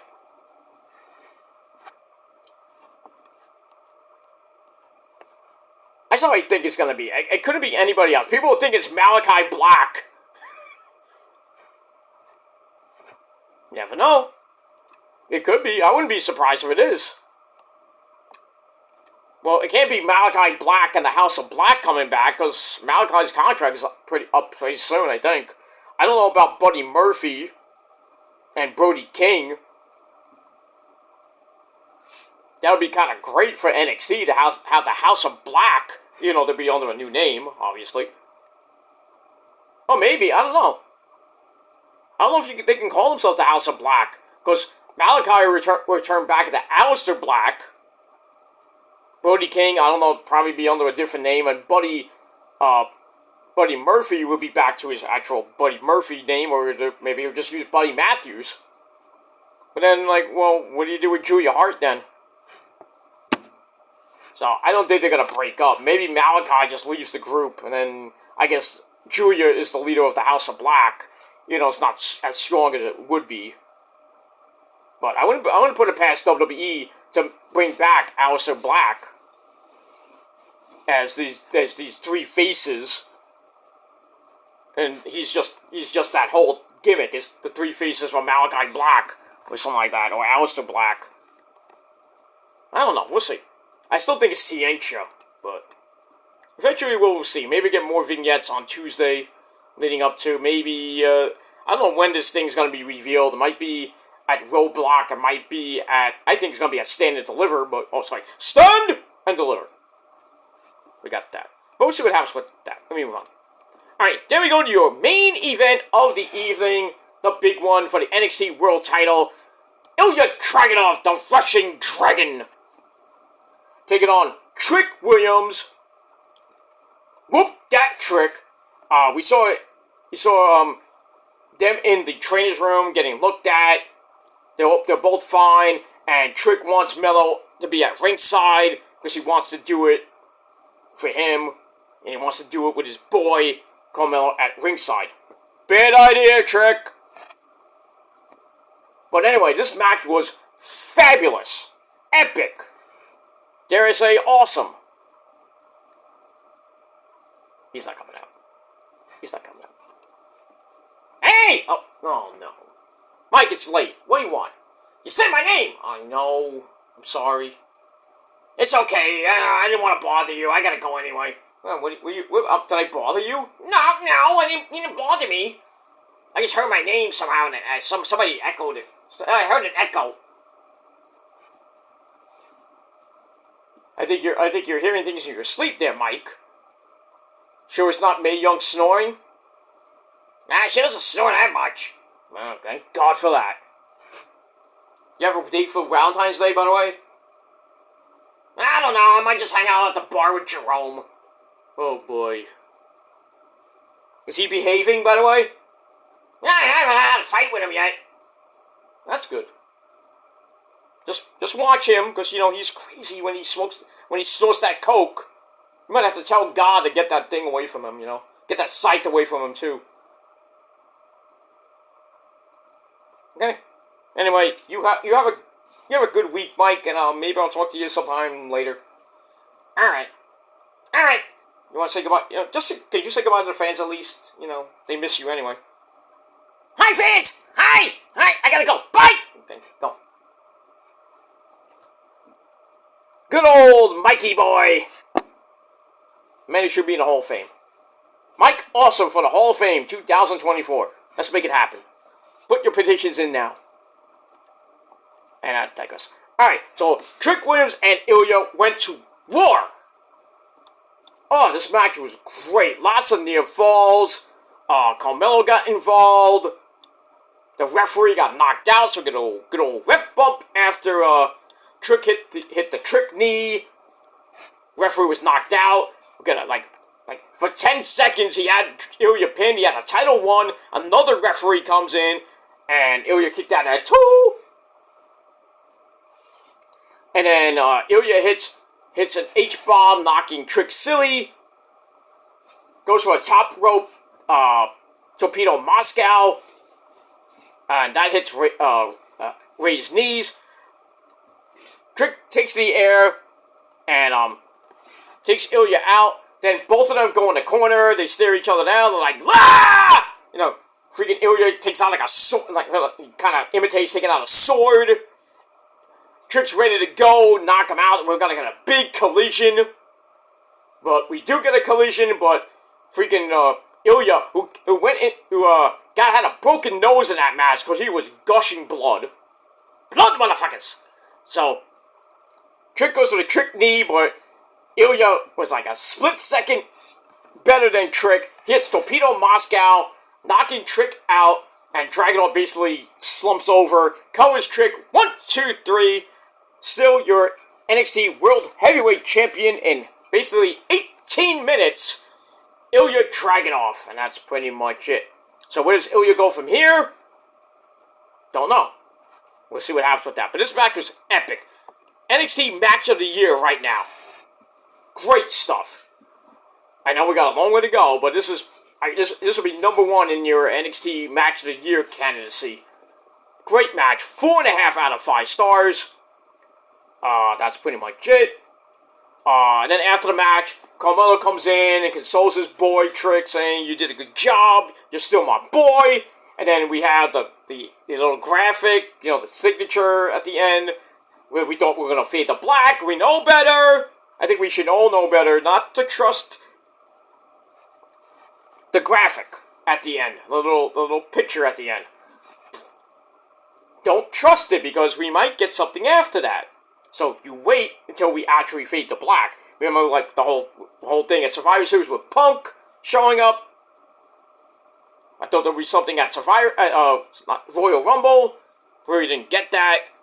But now we got Melo's heel turn, because they backed up, and then Trick is celebrating, and Melo's like watching his leg, which kind of got messed up during the match. He takes out the knee, and then you hear Vic Jones go, "Oh my God, why? Why? Tell me why!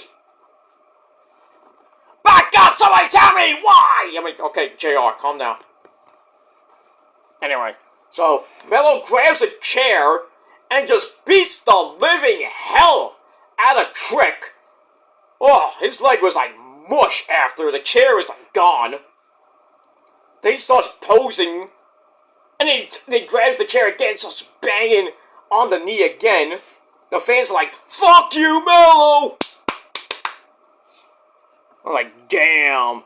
And he had the same jacket that Shawn Michaels had, or kind of similar to it, that Shawn Michaels had when he threw Marty Jannetty through the barbershop window.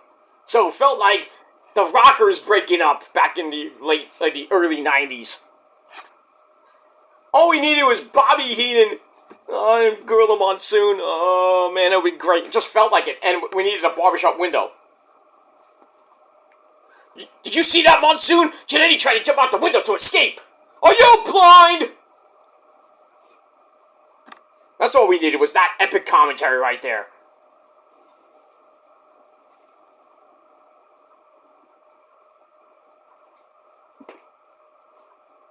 He didn't need Jannetty. Melo didn't need Trick. He didn't need Jannetty. Fuck him. Yeah. That was freaking epic at the end, man. Freaking epic. Melo with it looked like the same jacket that Shawn Michaels wore during the barbershop incident in 1993. I think it was like 94. I forgot what year exactly. But basically the same thing without the barbershop window and freaking Bobby Heenan going crazy. He tried to jump out the window to escape. Are you blind? Oh, he's bleeding. Somebody get some help out here. I just knew he was going to do that. Pretty much we all knew that Melo was going to turn on Trick. We all knew it. And this was the perfect night to do it. Now we got basically 2 months to stand and deliver. And here we go. Trick and Melo at Stand and Deliver. It's going to be a barn burner. I know Trick will try to get his revenge. I don't think they should do it I don't even think they should have a match at Roadblock. Why? Why would you have a match at Roadblock and then have another match at Stand and Deliver? Unless it's going to be a stipulation match, like it's in a cage or something like that. I would just have the first match at Stand and Deliver, and then do the second match right after that at NXT Battleground. Put him in a cage. This is Battleground. Why not? It fits. I would have Melo win the first one, and then Trick win the cage match, and then maybe they do a third match, maybe in June or July at some type of event on NXT TV, or whatever the next big show is. Like, I think that might be in August. I don't know. July or August, that'll be the next NXT pay-per-view. They could do the third and final match, which will probably be like a loser leaves NXT match. Because already Trick is on the main roster. Not Trick, I'm sorry. Melo's on the main roster. He's on SmackDown. So I don't know how that would work, per se, but I think it'd probably be like a best-of-3 series. I would definitely have Melo win the first one, whether it be at Roadblock or at Stand and Deliver, and then have Trick win the second one in a cage, and then the third one probably be a loser leaves NXT match, and then Melo loses, and then he's officially on the main roster anyway, so he can't come back to NXT. Unless there's a loophole. But, I don't know. But I definitely think we're going to get Melo and Trick at Stand and Deliver. But then again, we got that Roadblock, per se, coming up on March the 5th. So pretty much a month from now. So 4 weeks away from Roadblock. So we'll see what matches will be announced for that. Probably find out this Tuesday on the program. But we got that. And that ends NXT Vengeance Day. Pretty good pay-per-view. I liked it.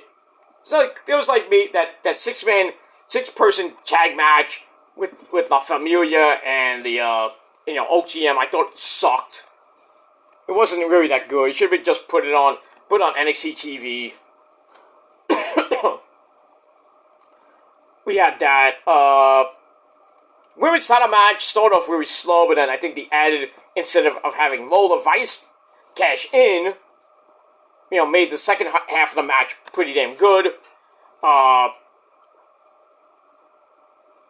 first match of the night, the Dusty Rhodes Classic match with Trick and Melo and Baron Corbin and Braun Breaker. I thought it was a pretty good match. Kind of surprising to see Baron Corbin do a flippy-dippity-doo. And then Braun Breaker doing one. I thought that was crazy. You never see big men doing flippy-dippity-doos. Unless you're like Wardlow, maybe, but whatever. But in any case, that was good. Obafemi smashed Dragon Lee. Pretty decent match, but that world title match to end the show between Trick and Ilya, way better than the first one. Way better than the first one. Trick should have won both of them, though, I'm just saying, but I don't know how it's gonna work. Maybe Melo can probably get a title shot against Ilya, so they do Melo, Ilya 3 or 4. Melo wins the belt. Remember, at Roadblock. Then at Stand and Deliver, you have Trick and Melo go at it with a belt. I think Melo will could retain at Stand and Deliver. And then at Battleground, you put him in a cage, and then Trick wins the belt. I think he will be world champion by pretty much before the summertime. I think he'll have a nice little run with it.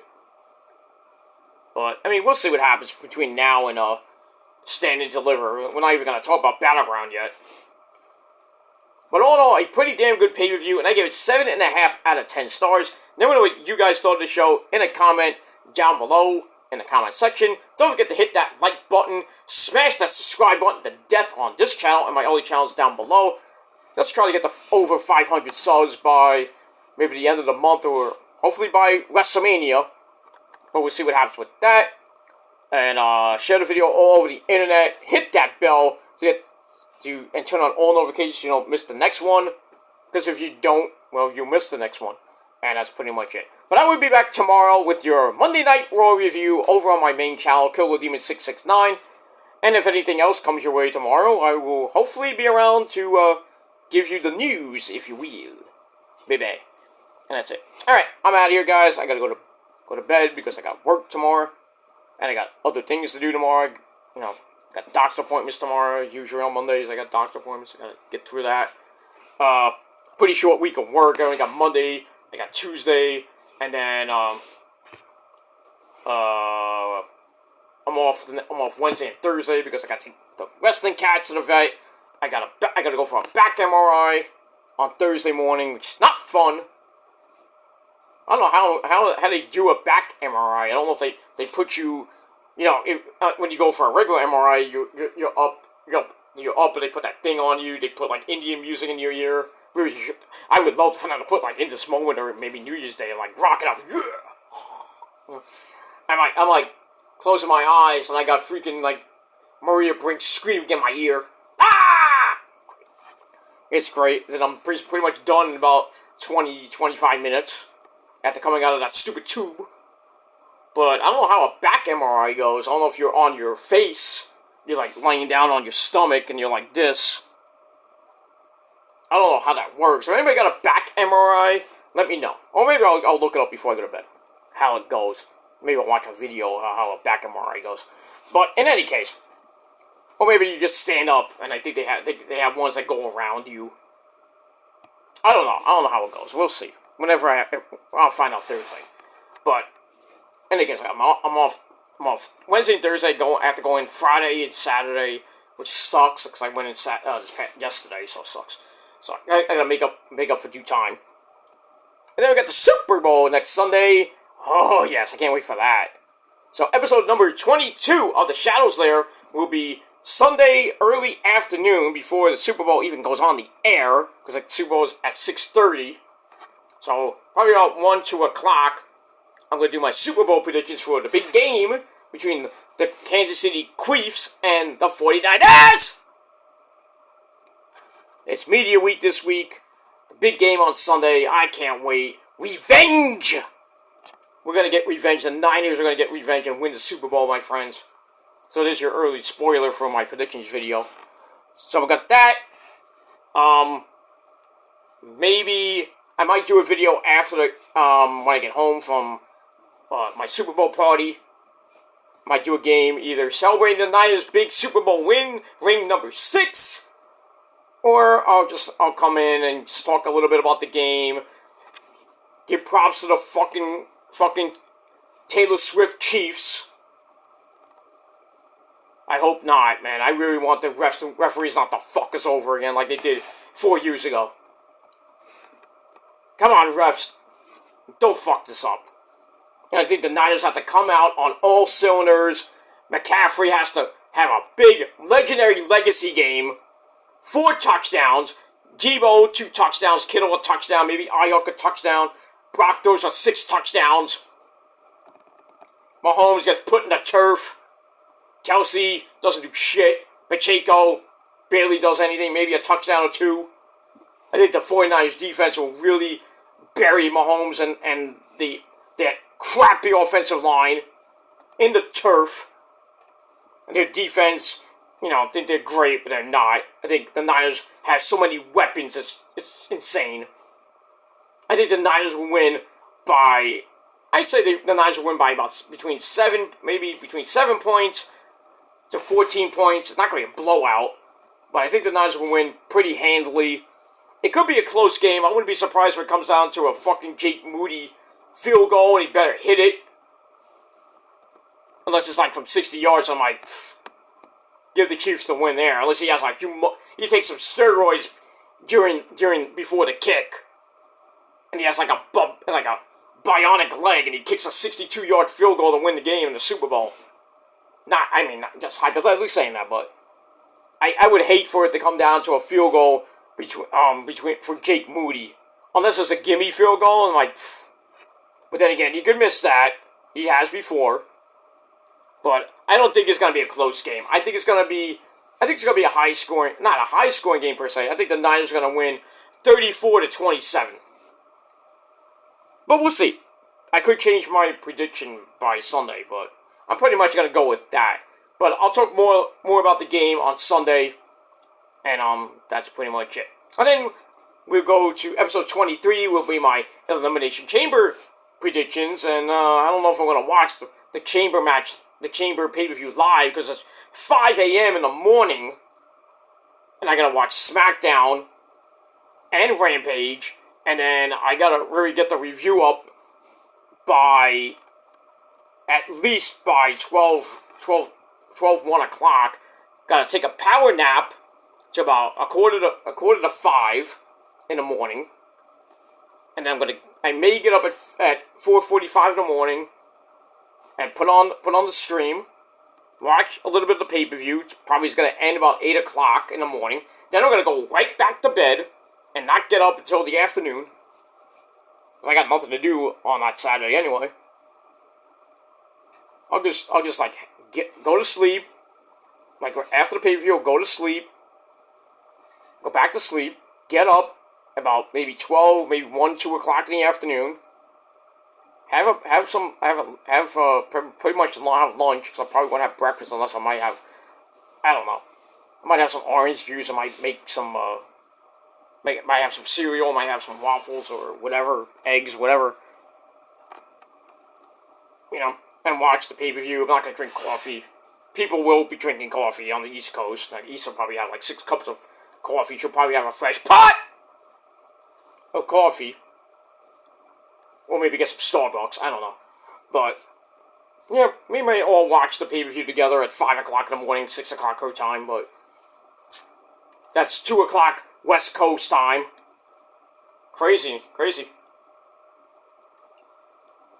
So we'll be waking up really early in the morning. We're staying up all night long after SmackDown and Rampage go off the air. Well, Rampage go off the air at 11, so if you want to go to bed and then do your review the next day, which I might actually do. So probably after Rampage goes off the air, and then I finish up watching Wrestling Inc. and whatever shows I watch on Friday night, like Joe Cron and whatever, I might take a power nap until about 4:30 in the morning, and then get up, put the stream on, get ready for the Elimination Chamber, watch a little bit of it, and then go to bed, and then do my SmackDown Rampage review, and then I'll do the review for Elimination Chamber later on in the evening, right before Collision, and then I'll do a third video doing my Collision review, or I'll keep the Collision review till the next day. That's Sunday, which is the 25th. So we got all that, but we'll see what happens by the end of the month. We'll see. But anyway, I gotta go. I talked for 2 fucking hours. I'm tired as fuck as it is. I'm sorry about the rant. I went on a long-ass rant about Cody and Rock, and all you fucking marks out there, and then talking about Mr. Ogawa's son and him being basically the Japanese version of Vince McMahon. But we got all that, so if you really want to listen to the actual pay-per-view review, just go to the time mark 1:13, 1:15, 1 hour 15 minutes into the video, and you can watch from there. You don't even have to hear my rant, but it is what it is. But anyway, I'm gonna go. Thanks for watching, everybody. Until next time, peace. So I'm not gonna say my outro. So good night, everybody. We'll see you next time. Peace.